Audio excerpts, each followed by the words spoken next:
Meus irmãos, nós vamos pregar a palavra do nosso Deus baseada no que nós acabamos de presenciar aqui. Redundante, né? Aquilo que nós acabamos de assistir. A importância do pai e da mãe apresentar o Senhor Jesus às crianças para serem abençoadas. Eu os convido a abrir a palavra do nosso Deus no Evangelho de Mateus, no capítulo 19. Rapidamente, meus irmãos, uma reflexão sobre a bênção do Senhor Jesus sobre as crianças. Vamos ouvir o que a Bíblia tem a nos ensinar.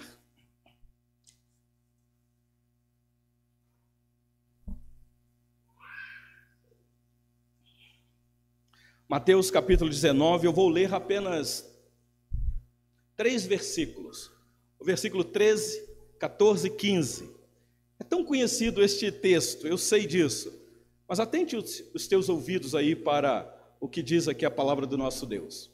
Diz assim a palavra bendita do Senhor.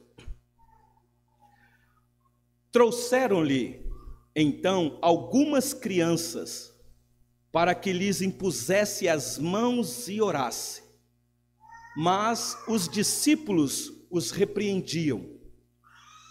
Jesus, porém, disse: deixai os pequeninos, não os embaraceis de vir a mim, porque dos tais é o reino dos céus. E, tendo-lhes imposto as mãos, retirou-se dali. Meus irmãos, este texto é um texto que mostra um momento muito dramático na vida do Senhor Jesus. O Senhor Jesus já está nos seus últimos dias, chegando a Jerusalém para ser preso. E sendo preso, ele seria sentenciado à morte. Então essas últimas palavras do Senhor Jesus aqui são muito importantes. E eu não sei se vocês prestaram atenção, no capítulo 19, nós temos aqui uma instrução. O evangelista não escreveu ali aleatoriamente, ele escreveu de uma forma didática. O texto nos mostra a narrativa de um embate do Senhor Jesus com os fariseus sobre família, porque família é importante, casamento, e em seguida ele vai falar do fruto do relacionamento de um casamento, que são as crianças. E em seguida ele vai terminar esse capítulo apresentando o drama no coração de uma pessoa que está empenhada com coisas. E a regra é essa daqui mesmo, meus irmãos: primeiro família, filhos e depois coisas. Nós não podemos inverter a ordem. Às vezes nós ficamos preocupados com muitas coisas e usamos as pessoas. Embora ficar solteiro possa ser útil para o reino de Deus, e às vezes é mesmo. Se você der uma olhadinha aí no versículo 10 e versículo 12, 10, 11 e 12, o evangelista registrou as palavras do Senhor Jesus assim: disseram-lhe os discípulos: se essa é a condição do homem relativamente à sua mulher, não convém casar. O Senhor Jesus tinha falado da responsabilidade no casamento. É coisa séria. Casar é para sempre. E aí então os discípulos chegaram à conclusão, falaram assim: então se esse negócio é sério assim, então é melhor não casar, do que casar e ficar descasando. E aí o versículo 11, o Senhor Jesus diz assim: Jesus, porém, lhes respondeu: nem todos são aptos para receber este conceito, mas apenas aqueles a quem é dado. Porque há eunuco de nascença, há outros a quem os homens fizeram tais, e há outros que a si mesmos se fizeram eunucos, por causa do reino dos céus. Prestar atenção, ainda que há necessidade de solteiros por causa do reino de Deus, o Senhor Jesus no finalzinho diz: quem é apto para o admitir, que admita. Então, embora ficar solteiro seja útil, o casamento, meus irmãos, ainda assim é uma instituição divina, sagrada, e os filhos são sim uma grande bênção para o reino de Deus. As crianças são bem-vindas para o Senhor da igreja. E o capítulo 19 fala desta grande responsabilidade. Vocês que conhecem a vida do Senhor Jesus, muitos já devem ter assistido aí a série The Chosen, e se encantam com estes episódios. Mostra as andanças do Senhor Jesus, final da vida dele, prestes a ser crucificado. É esse momento aqui. Ele está em percursos andando, conversando com muitas pessoas, instruindo, discipulando muitas pessoas. Depois que ele tem esse embate aqui com os fariseus, meus irmãos, na sequência, o evangelista nos mostra que o Senhor Jesus recebe crianças para abençoar essas crianças. Eu fico imaginando por que é que o evangelista quis narrar isso aqui, neste livro, meus irmãos. A importância de alguém levar voluntariamente as crianças, porque o texto mostra isso. Não foi o Senhor Jesus que pediu para as crianças virem, possivelmente pais que levaram as crianças até o Senhor Jesus, pedindo o favor de Deus sobre aquelas crianças. Então eu queria destacar aqui, meus irmãos, alguns pontos, rapidamente, sobre responsabilidades. E eu já quero falar da responsabilidade dos pais com os filhos, de apresentar os seus filhos diante do Senhor Jesus para serem abençoadas. Vocês perceberam aí que a responsabilidade dos pais é tomar essa atitude mesmo de trazer a criança diante de Deus? Por quê? Porque a informação que nós temos aqui é por causa do reino de Deus, não é nem por causa de denominação nenhuma. Me parece que hoje nós temos uma visão equivocada do que é reino dos céus ou reino de Deus. A visão do reino dos homens e do reino de Deus são bem distintos, são bem opostos. Escuta isso. A visão que o mundo tem de governo é bem diferente do que as Escrituras nos apresentam sobre o governo de Deus. Nós somos influenciados por uma outra visão de governo. Nós podemos ver ou olhar as relações humanas com indiferenças. Por exemplo, há um entendimento equivocado de que hoje um patrão e um empregado, a visão de relação entre patrão e empregado é uma relação diferenciada das Escrituras, porque com muita facilidade o patrão pode se achar melhor do que o empregado, porque o empregado está numa posição inferior. Por exemplo, no tratamento que nós muitas vezes testemunhamos por aí, discriminatório entre ricos e pobres, com muita facilidade, quem tem muitos recursos pode se sentir superior a quem tem pouco recurso. Essa é a visão do mundo sobre reinos. E também percebemos, meus irmãos, e eu digo isso para a tristeza nossa, as nossas relações entre homens e mulheres, especialmente no casamento. A nossa visão de reino é de que o homem é superior à mulher. E não são poucos homens que, se sentindo superior às mulheres, humilham, discriminam, envergonham as mulheres com as suas arrogâncias, porque ele está numa posição que ele acha que é superior. Homens que se consideram superiores e tratam suas esposas de maneiras insensíveis. Essa é a visão de reino que o mundo nos apresenta, meus irmãos, e que muitas vezes nós estamos influenciados.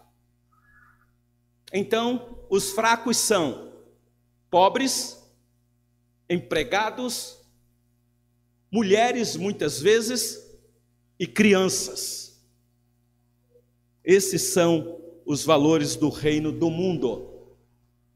No primeiro século, meus irmãos, se vocês estudarem um pouquinho sobre isso, era lastimável o valor das crianças. Muitos pais não tinham total dedicação como hoje, graças a Deus, no meio do povo de Deus, a gente vê a preocupação que os pais devem ter com os seus filhos. Eu acabei de falar aqui com os irmãos que batizaram os seus filhos, de proteger a criança para não deixar a criança vulnerável. Mas no primeiro século, se você ler um pouquinho a cultura judaica e a cultura grega, as crianças não tinham muita proteção. Me parece, eu não assisti toda a série de The Chosen, mas assisti alguma quando estava na febre aí dessa série, e numa das séries que tem lá de Jesus com as crianças, eu achei aquilo assustador, mas depois eu fui ler um pouco sobre aquilo, eu entendi. Crianças sozinhas andando numa região desértica, por assim dizer, para encontrar com alguém que supostamente seria o Messias lá, o ator do filme. Uma menina sozinha, quem assistiu a série deve ter visto isso daí, e que depois ela chama outras crianças. A gente fica perguntando, cadê os pais que deixaram essas crianças sozinhas? Mas, meus irmãos, isso era uma coisa muito comum naquela época. Você deve lembrar quando o judeu ia para Jerusalém, aquelas caravanas, geralmente as crianças se juntavam com outras crianças e iam bem mais à frente dos pais. Você deve lembrar que é num desses episódios que Maria fica desesperada, fala, cadê o menino? E aí volta para procurar o menino. Parecia que tinha um desleixo, um pouco cuidado com crianças, meus irmãos. Na verdade, era desse jeito mesmo com as crianças. Só que, agora o que nós temos aqui, meus irmãos, é a atitude do Senhor Jesus recebendo criança de uma forma extraordinária. E preste atenção na atitude dos discípulos. Os discípulos chegaram à conclusão e falaram assim, não, a minha visão de reino é que criança, no meio da multidão onde o Senhor Jesus está, atrapalha. Possivelmente criança grita, né? Porque a criança não tem ainda a ética de saber que está numa reunião solene e que tem que ficar quietinho, ouvindo o que o pastor está dizendo. Então, com muita facilidade, a gente pode ter aquela atitude dizendo o seguinte, olha, nós temos que arrumar um jeito de tirar as crianças do nosso meio para que a reunião solene seja uma reunião só para adultos.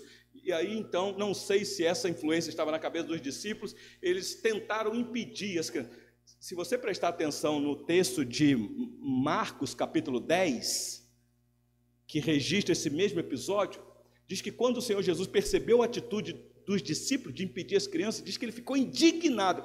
Meus irmãos, se você fizer um apanhado aí, você vai perceber quantas vezes o Senhor Jesus ficou indignado e qual era a atitude dele. Mas Marcos, capítulo 10, versículo de número, deixa eu ver aqui, 13, Marcos 10, 13, é o mesmo registro aqui, mas preste atenção nesse detalhe.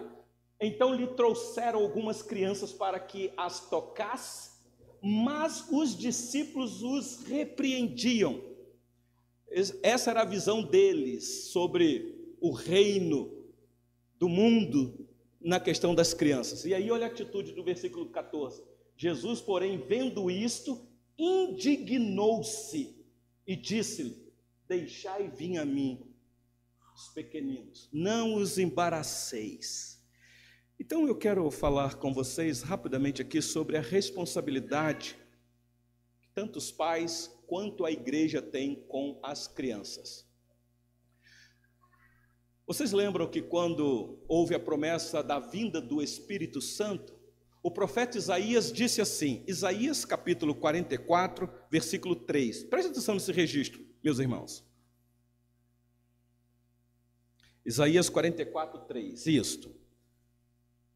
Porque derramarei água sobre o sedento e torrentes sobre a terra seca. Derramarei o meu espírito sobre a tua posteridade, falando de geração futura, e a minha bênção sobre os teus descendentes. Talvez para pessoas que ainda não tinham nem filhos, mas a promessa era que quando vocês estiverem na época de terem filhos, saibam que haverá minha bênção sobre eles. Então a importância, meus irmãos, de depois que o Senhor Jesus realiza o ministério dele, de ter essa apresentação de alguém trazendo as crianças para ele botar a mão e abençoar. Porque a promessa é de que a ação do Espírito na vida do povo de Deus não era só para os pais, mas para os filhos também, para os filhos. Ainda em Joel, capítulo 2, versículo 16, o profeta diz assim, Joel, capítulo 2, 16, congregai o povo, santificai a congregação, ajuntai os anciãos, reuni os filhinhos e os que mamam. Meus irmãos, eu penso que essas promessas estavam sendo proferidas em relação à igreja de Cristo no futuro. A igreja que outrora ia se reunir em assembleia, em congregação, e a santa convocação é: tragam os anciãos, tragam as crianças, os filhinhos e até os que mamam. As crianças, elas não são impedimento. E, meus irmãos, toda vez que um judeu reunia, ele lia a lei na presença dos pais e dos filhos, entendendo que a promessa era para os pais e também para os filhos. Por que é que eu estou dizendo isso, meus irmãos? Porque eu lamento dizer, é uma posição particular nossa, de que nós estamos vivendo numa época em que muitas igrejas pensam que as crianças atrapalham o culto. Humanamente falando, a nossa visão de reino pode atrapalhar, porque a criança chora, porque a criança não fica parada, é birrenta. Muito obrigado, Tiago. Deus te abençoe, meu irmão.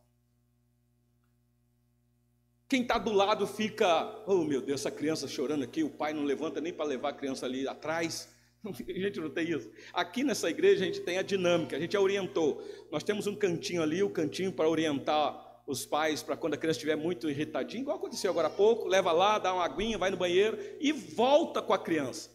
Se a coisa estiver tão apertada, nós temos uma sala lá em cima que tem um monitor que está transmitindo o culto, para que o pai e a mãe não percam esse momento. Mas se puder ficar com a criança, fique com a criança no culto, porque é importante a criança ficar junto na congregação.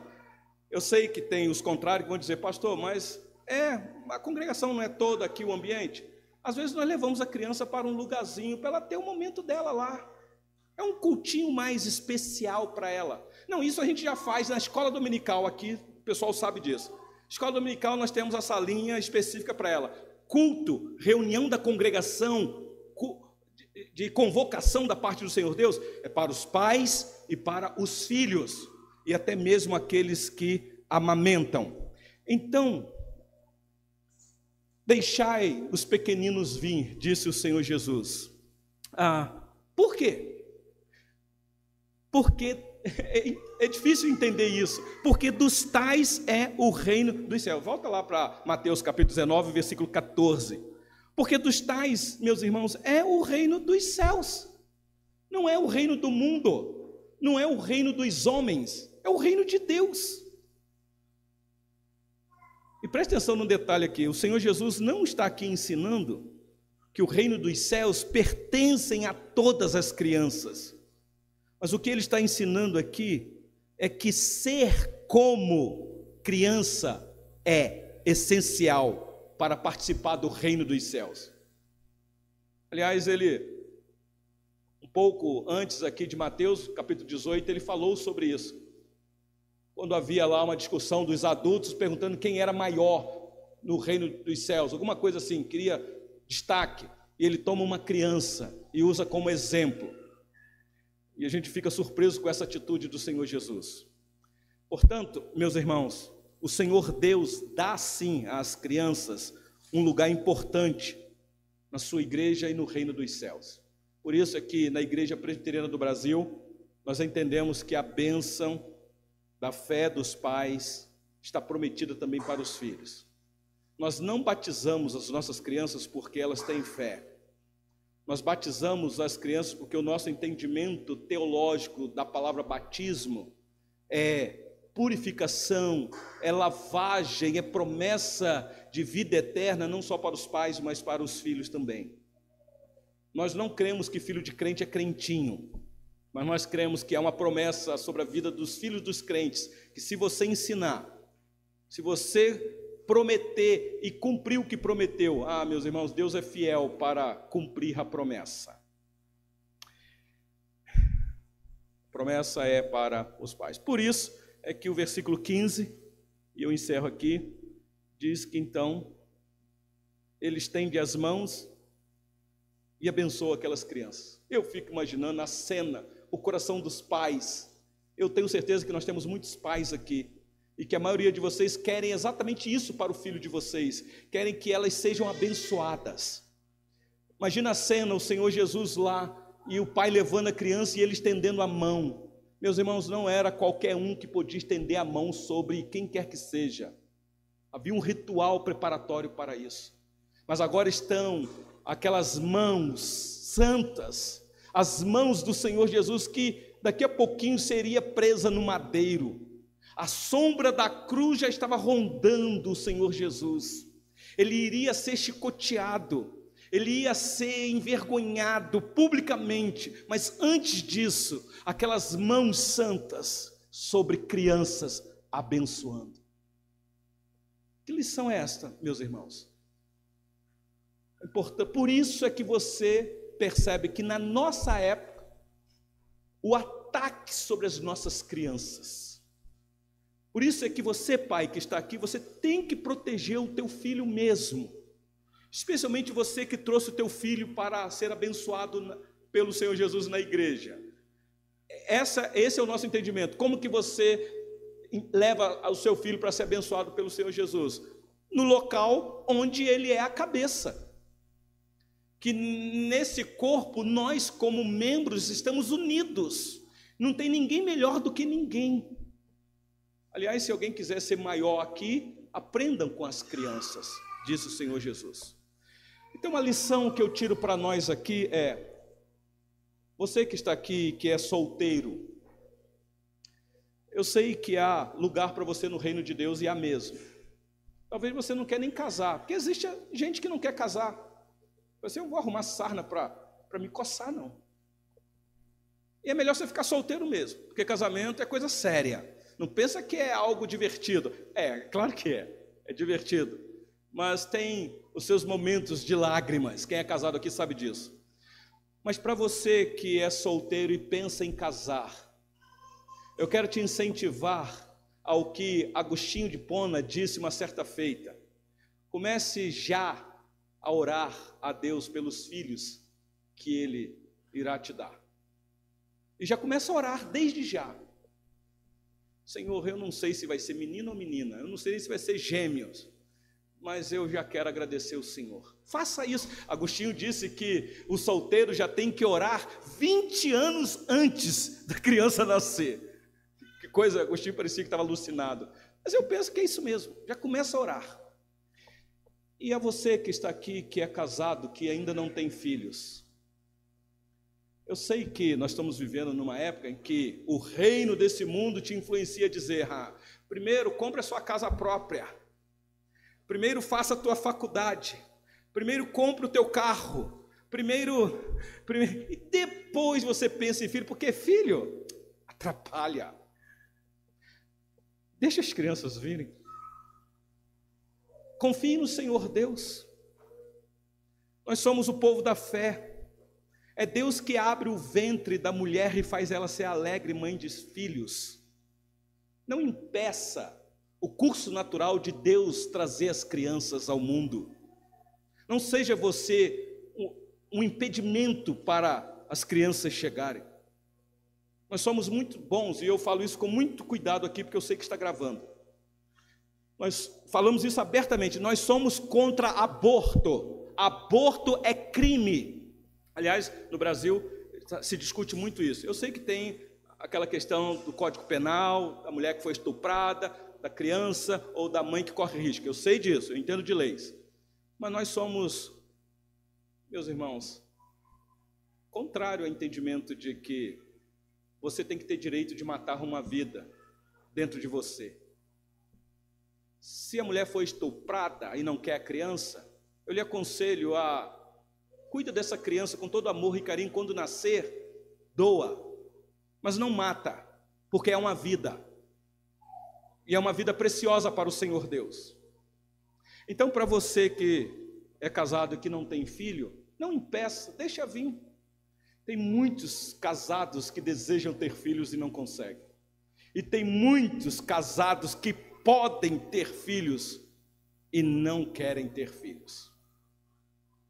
Querem até criar, eu não vou falar isso não, que da outra vez eu falei, eu fui criticado. Eu não sou contra criar cachorro, eu tenho um cachorro lá em casa. Mas a minha bronca é quando você quer ter cachorro para chamar de filho e não quer ter filho, criança, gente. E para você que é casado e que tem filho aqui, vou repetir, continue cuidando do teu filho. Dê a sua vida, se possível for, pelo teu filho. Por pior que seja o teu filho mais rebelde, não feche o teu coração. Ame o teu filho até o fim. Você pode não concordar com a atitude do teu filho, de coisas ruins que ele faz, mas você, mãe e pai, que tem fé, continue crendo que Deus é poderoso para transformar o coração do teu filho, e não desista. Ame até o fim, meus irmãos. Que Deus em Cristo nos abençoe, possa nos dar entendimento do que de fato é o reino dos céus e o reino de Deus. Vamos orar mais uma vez nesse momento? Senhor Deus Todo-Poderoso, agradecemos ao Senhor a alegria de ouvir da Tua palavra que nos instrui, vontade revelada do Senhor. Ó Deus, nós temos esse registro de pessoas, de pais, mães que conduziram seus filhos até o Senhor Jesus para serem abençoadas, porque filhos são heranças do Senhor, filhos da promessa, filhos da aliança, do pacto, filhos que vêm do Senhor. Ó Deus, eu agradeço ao Senhor mais uma vez pelos filhos desta igreja, pelas crianças desta igreja, crianças que o Senhor mesmo fez gerar no ventre das nossas irmãs, que algumas delas estão aqui na noite deste dia prestando atenção no sermão e até já compreendem algumas coisas, outras que nem tanto ainda, Senhor, e os nossos bebezinhos que estão aqui, que aos nossos olhos não compreende nada do que nós falamos, mas assim como o Senhor foi com João Batista, ainda no ventre da mãe dele, enchendo do teu Santo Espírito, nós não temos dúvidas que o Senhor trata no coração das nossas crianças na mais tenra idade. E mais, ó Deus, nós temos aqui na nossa igreja irmãs que estão no período de gestação, gerando vidas, ó Deus. O Senhor continue a abençoá-las de maneira que o bom desenvolvimento possa ter o seu efeito, para que em breve possamos ter a alegria de contemplar com os nossos olhos essas crianças que o Senhor tem presenteado no nosso meio. E ó Deus, nós clamamos ao Senhor pela nossa nação, pelas nossas crianças vulneráveis, indefesas. Ó Deus, quantos relatos nós ficamos sabendo de crianças que são abusadas, Senhor. Homens covardes, mulheres, Senhor, que não valorizam as crianças. Ó Deus, o Senhor é o Deus que ama as crianças. Nós não conseguimos compreender por que, ó Deus, a maldade com crianças indefesas. Mas o Senhor ouve o clamor do teu povo, tenha compaixão, continue dando sabedoria às autoridades, ó Deus, para que haja leis boas, seguras, de proteção para as nossas crianças. Que o Senhor refreie a maldade e a violência no coração daqueles que abusam e violentam as crianças, ó Deus. Guarda essas crianças de todo mal, assim clamamos ao Senhor, porque se o Senhor não guardar, quem mais guardará, Senhor? Clamamos ao Senhor, porque é do Senhor que vem o nosso socorro. E oramos assim no nome do Senhor Jesus. Amém.